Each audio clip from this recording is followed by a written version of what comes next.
Pernah kepikiran nggak sih, kenapa ya begitu banyak nabi yang diutus di wilayah yang itu-itu aja? Padahal kan dunia ini luas banget. Ternyata ini bukan kebetulan loh, ada sebuah strategi besar di baliknya. Dan yuk kita bedah bareng-bareng teka-teki ini. Jadi kalau kita lihat sepanjang sejarah manusia, ada tradisi yang menyebutkan bahwa Tuhan itu sudah mengutus lebih dari 124.000 nabi. Angkanya luar biasa banget kan? Ini menunjukkan betapa luasnya bimbingan ilahi yang diturunkan ke seluruh penjuru bumi. Tapi, dari jumlah yang super banyak itu, Al-Quran secara spesifik menyebutkan nama 25 nabi. Nah, ini yang jadi titik fokus kita. Dan kalau kita perhatikan, disinilah sebuah pola yang sangat menarik mulai kelihatan. Nah, ini dia pertanyaan kuncinya. Kenapa hampir semua dari 25 nabi ini lahir, hidup, dan menyebarkan ajarannya di sebuah wilayah yang relatif kecil di dunia? Mulai dari Nabi Ibrahim di Irak sampai Nabi Muhammad di Mekah. Sebenarnya ada apa sih dengan Timur Tengah?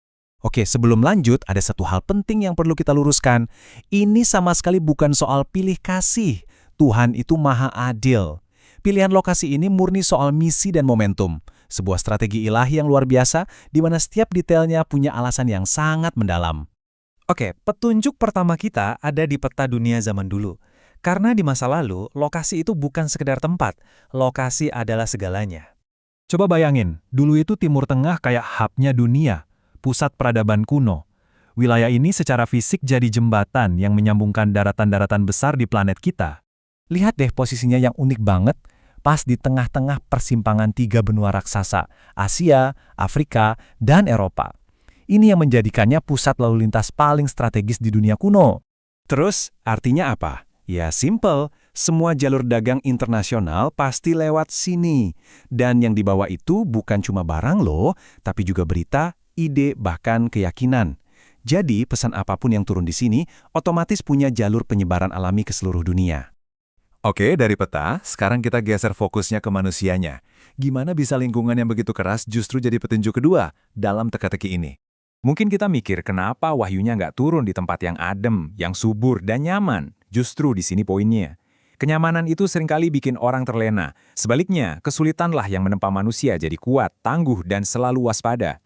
Dan ternyata, ya justru lingkungan gurun inilah yang membentuk karakter-karakter luar biasa. Hidup berpindah-pindah itu kan menuntut daya ingat yang super kuat buat hafal silsilah dan syair. Mereka juga punya kepekaan bahasa yang tinggi, ketahanan fisik yang udah teruji, dan yang paling penting, mereka punya banyak waktu untuk merenung. Coba deh bayangin, di tengah sunyinya gurun yang luas, mau nggak mau orang jadi lebih sering merenung, melihat ke dalam diri dan ke langit. Di tengah keheningan total seperti itulah, suara kebenaran jadi jauh lebih mudah untuk didengar. Petunjuk ketiga membawa kita gali lebih dalam lagi soal orang-orangnya. Jadi bukan cuma tempatnya aja yang dipilih, tapi juga masyarakat dan bahasa yang bakal jadi wadah pertama bagi risalah terakhir. Nah, di sini ada satu konsep kunci namanya fitrah. Ini adalah watak alami manusia yang masih murni. Masyarakat Arab pra-Islam waktu itu, meskipun moralnya rusak, dianggap masih punya fitrah ini.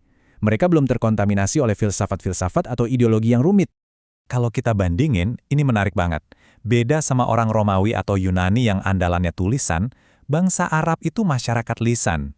Kekuatan utama mereka itu ya di hafalan. Kemampuan alami inilah yang jadi pondasi sempurna untuk menjaga keaslian sebuah wahyu dari generasi ke generasi. Dan jangan lupa bahasanya sendiri. Ini faktor penting banget. Bahasa Arab itu digambarkan sebagai bahasa yang padat, kaya makna, dan sangat fleksibel. Satu kata aja bisa punya banyak lapisan arti. Inilah yang menjadikannya wadah yang sempurna untuk menampung kedalaman dan kekuatan pesan ilahi.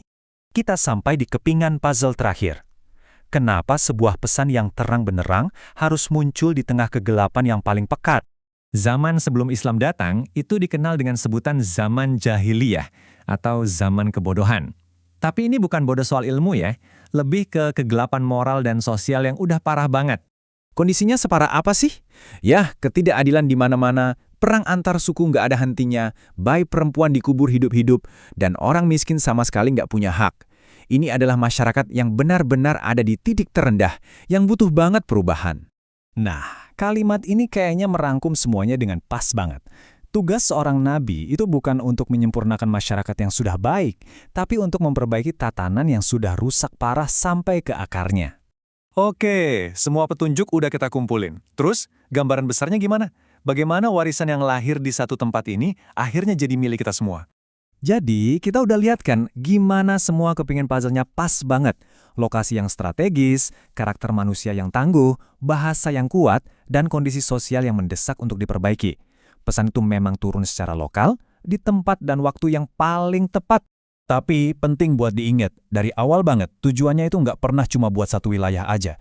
Tujuannya selalu universal. Timur Tengah hanyalah titik awalnya, epicentrum dari mana cahaya itu akan menyebar ke seluruh penjuru dunia, untuk menyentuh hati setiap manusia dimanapun mereka berada.